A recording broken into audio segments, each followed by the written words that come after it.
Hey guys, John V from Phone Randy here. Right now I'm taking a quick hands-on look at the just announced Sharp AQUOS Crystal. This phone is coming out shortly. You can get it whether it's on Virgin, Boost, or Sprint. The pricing will vary, of course. If you're going to go through with Sprint, it's going to be free with a 2-year contract. And if you go with Virgin or Boost Mobile, you can pick it up outright as a prepaid option for $149.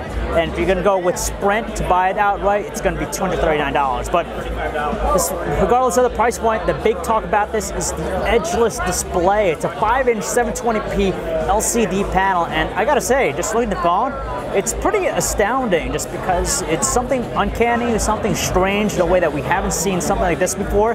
And it's pretty remarkable because there's barely any spacing on the top or the sides of the display. You can see how thin it is around the top. So basically, as soon as you look at it, it's just screen. In fact, it has one of the best screen to body ratios at over 78%. So the majority of the front surface is reserved for the screen itself.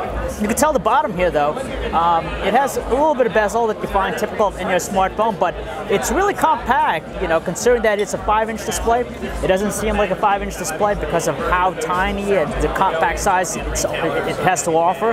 And just that, you know, that edgeless display is just really something we haven't seen before. Now, as far as the design, it's pretty interesting. It's a mid-ranger, and it's constructed out of a combination of stuff. It looks like plastic.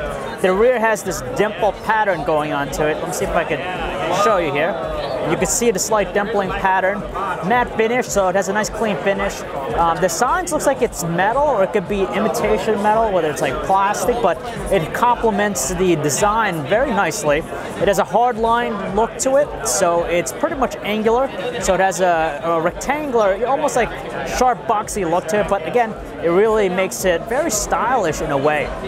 Display 720p resolution. It's not the highest resolution screen out there, but hey, we can't complain because at 720p, it's still good enough for most things. Let's see if I could actually focus here for you. So you can see for the icons, it still exhibits a fair amount of clarity to it. So from a normal viewing distance, we don't have that much of an issue trying to make it out. At the same time, you know, it has some other great qualities to it, some fantastic wide viewing angles. Colors doesn't seem to be too saturated. It's, you know, pretty neutral with its output. And honestly, it's definitely an attractive looking display. Sharp is known to make some fantastic televisions, and you can see how they transition the technology there to the smartphone. The display looks great for 720p, but the standout here is just the edgeless aspect of it. So looking around the handset on the left, you have the volume control. On top, 3.5mm headset jack, power button, a little bit raised, decent amount of feedback to it. The right is pretty clean. The bottom has a micro USB port, and you have the microphone. In the rear, you have an 8-megapixel autofocus camera with a flash, and the front, you have a front-facing 1.2-megapixel one. It's powered by a quad-core 1.2 GHz Qualcomm Snapdragon 400 processor with 1.5 GB of RAM. And honestly, it's not the beefiest hardware. It's fitting for a mid-ranger, but from just looking at it, you know, exhibits a decent amount of speed for basic stuff. So whether it's just opening up applications, you're not going to have too much of an issue with it. Though, kind of guessing like for gaming, we'll probably notice just, you know, some diminished performance with that. But until we check it out, we can't say for sure. It's running Android 4.4.2 KitKat, and for the most part, it looks like a stock experience. You can see the app panel, the notifications panel, the app panel right here. The only thing different about it are just some of the widgets that we see here on the home screen, like the weather one right there.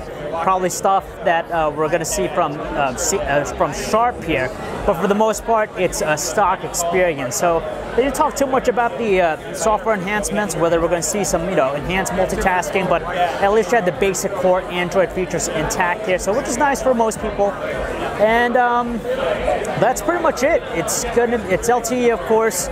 Try and see what else. The other thing you've noticed here with the camera in the front, they've kind of put it at the bottom of the phone just because they've eliminated the bezel on the top side, so it makes sense to have it down there. But a pretty nice design.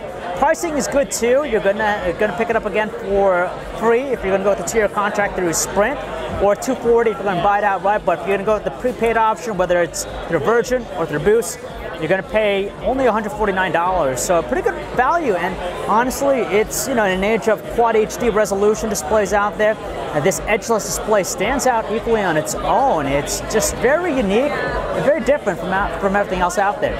So that's a quick look at the Sharp AQUOS Crystal. So if you guys want to learn more about it, you can check out our website, phonearena.com. Sean V, thanks for watching.